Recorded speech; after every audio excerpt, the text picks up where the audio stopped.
Ini tahu apa, Bang? Ini tahu berbulu, cuy. Tahu ini difermentasi secara alami hingga ditumbuhi jamur halus di permukaannya. Meski terlihat berbulu, ini bukan busuk dan aman dimakan setelah dimasak. Rasanya gurih dan khas, apalagi disantap dengan bubur, cuy. Ini tahu apa, Bang? Ini tahu beku, cuy. Tahu biasa yang dibekukan beberapa hari hingga terbentuk rongga-rongga di dalamnya. Saat dimasak, tahu ini lebih menyerap kuah sehingga rasanya makin kaya. Teksturnya kenyal dan unik, cuy. Ini tahu apa, Bang? Ini tahu guanyin, cuy. Bukan dari kedelai, tapi dari sari daun tertentu yang diolah hingga mengental. Rasanya segar, sedikit pahit, dan sering dimakan sebagai makanan penyejuk. Cukup populer di beberapa daerah di Tiongkok, cuy. Ini tahu apa, Bang? Ini tahu transparan, cuy. Memiliki tampilan bening seperti jelly, biasanya dibuat dari bahan nabati seperti pati atau agar. Teksturnya lembut dan segar, sering disajikan dengan gula atau sirup, cuy. Ini tahu apa, Bang? Ini stinky tofu, cuy. Tahu yang difermentasi dalam waktu lama hingga menghasilkan aroma sangat menyengat. Walau baunya kuat, rasanya justru gurih dan digemari banyak orang, cuy. Ini tahu apa, Bang?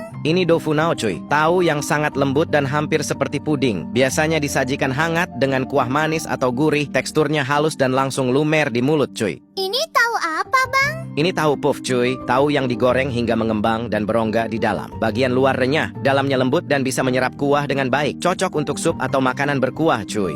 Ini tahu apa, Bang? Ini tahu telur, cuy. Tahu ini dibuat dari campuran telur dan susu kedelai. Warnanya kuning dan rasanya lebih gurih. Teksturnya lembut dan biasanya digoreng atau dimasak saus, cuy. Ini tahu apa, Bang? Ini tahu kulit, cuy. Tahu ini berasal dari lapisan yang terbentuk di permukaan susu kedelai yang dipanaskan. Bisa dikeringkan atau dimasak langsung. Teksturnya unik, agak kenyal dan berserat, cuy. Ini tahu apa, Bang? Ini tahu Sumedang, cuy. Memiliki bagian luar yang garing dan dalam yang kosong serta lembut. Biasanya dimakan hangat dengan cabai rawit. Rasanya gurih dan ringan, cuy. Ini tahu apa, Bang? Ini tahu kuning Kediri, cuy. Tahu khas dari Kediri dengan warna kuning cerah. Teksturnya lebih padat dan rasanya gurih khas kedelai. Sering dijadikan oleh-oleh, cuy. Ini tahu apa, Bang? Ini tahu susu, cuy. Tahu ini dibuat dengan tambahan susu sehingga rasanya lebih creamy. Teksturnya lembut namun tetap padat. Cukup unik dan tidak terlalu umum, cuy.